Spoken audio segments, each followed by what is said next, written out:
राखीचा दिवस होता. गावभर सणाचं वातावरण होतं. प्रत्येक घरात बहिणी आपल्या भावाच्या हातावर राखी बांधत होत्या, पण माझ्या मनात मात्र गेल्या 10 वर्षांपासून एकच रिकामेपण होतं. माझी मोठी बहीण आरती, जिच्यावर मी जीवापाड प्रेम करायचो, ती 10 वर्षांपूर्वी घर सोडून गेली होती. त्या दिवसानंतर तिने कधी फोन केला नाही, पत्र पाठवलं नाही किंवा आम्ही जिवंत आहोत की नाही याचीही विचारपूस केली नाही. गावातल्या लोकांनी हजार अफवा पसरवल्या. कुणी म्हणालं ती स्वतःच्या मर्जीने पळून गेली, कुणी म्हणालं तिने आईवडिलांचा अपमान केला. पण त्या दिवशीपासून एक गोष्ट मात्र खरी होती, तिने मागे वळून कधी पाहिलंच नाही. आई रोज तिच्या जुन्या फोटोसमोर बसून रडायची. बाबा बाहेरून कठोर दिसायचे, पण रात्री उशी भिजेपर्यंत रडत असत. आणि मी तर तिचं नाव ऐकलं तरी संतापायचो. माझ्यासाठी ती त्या दिवशीच संपली होती. ज्या बहिणीने स्वतःच्या सुखासाठी आईवडिलांचं आयुष्य उद्ध्वस्त केलं, तिच्याबद्दल माझ्या मनात फक्त राग उरला होता. दरवर्षी राखी आली की मी मनोमन एक शपथ घ्यायचो, ती पुन्हा कधी समोर आली तर तिला बहीण म्हणूनही हाक मारणार नाही. त्या सकाळी मी अंगणात बसलो होतो. अचानक दारावर टकटक झाली. आईने दार उघडलं आणि पुढच्याच क्षणी तिच्या हातातून ताट खाली पडलं. मी धावत बाहेर आलो. दारात एक बाई उभी होती. साधी साडी, थकलेला चेहरा, डोळ्यात झोपल्याच्या काळ्या वर्तुळ्या. पण तो चेहरा मी हजार माणसात ओळखला असता. ती आरती होती. 10 वर्षांनी ती आमच्या दारात उभी होती. आईच्या डोळ्यातून अश्रू वाहू लागले. बाबा मात्र जागेवरून उठलेही नाही. माझ्या शरीरात रक्त ससळू लागलं. मी तिच्याकडे पाहिलं आणि माझ्या तोंडून पहिलाच शब्द निघाला, इथे कशासाठी आली आहेस? अजून काय बाकी ठेवलंस आमचं उद्ध्वस्त करायला? ती काही बोलली नाही. फक्त शांतपणे माझ्याकडे पाहत राहिली. माझा राग आणखी वाढला.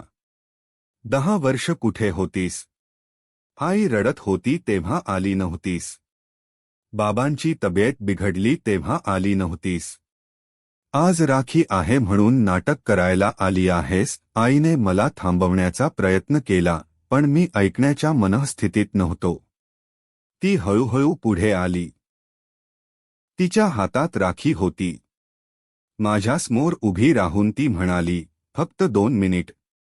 त्यानंतर मी कायमची निघून जाई. मी तिचा हात झटकून टाकला. राखी खाली पडली. अंगणात काही क्षण शांतता पसरली. आई रडत होती.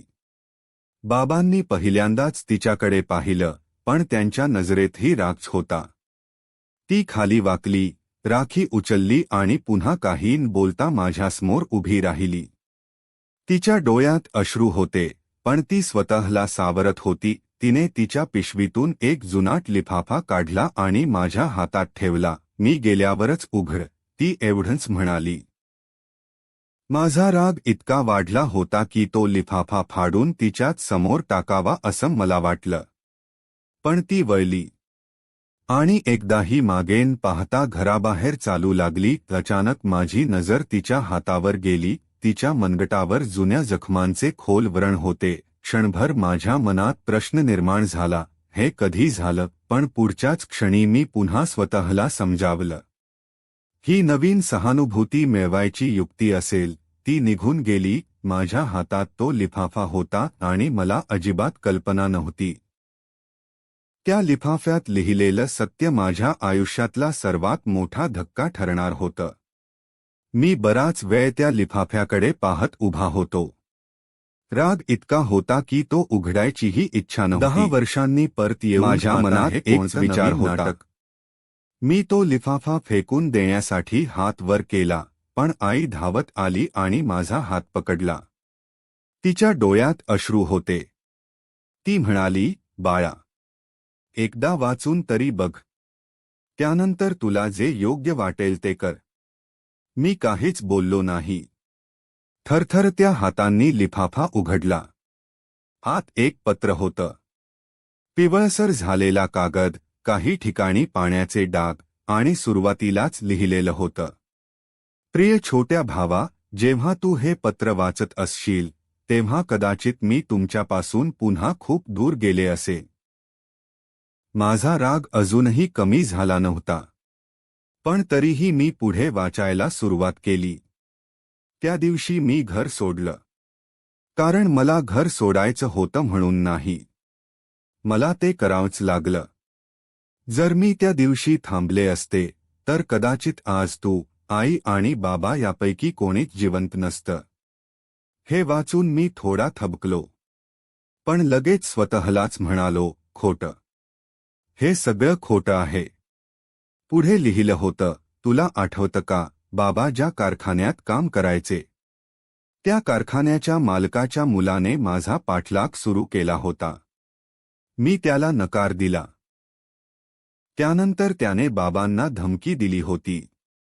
त्याने स्पष्ट सांगितलं होतं, आरती माझ्यासोबत आली नाही तर तुझ्या कुटुंबाला जिवंत ठेवणार नाही. मी हे आईबाबांना सांगितलं असतं तर ते पोलिसांकडे गेले असते.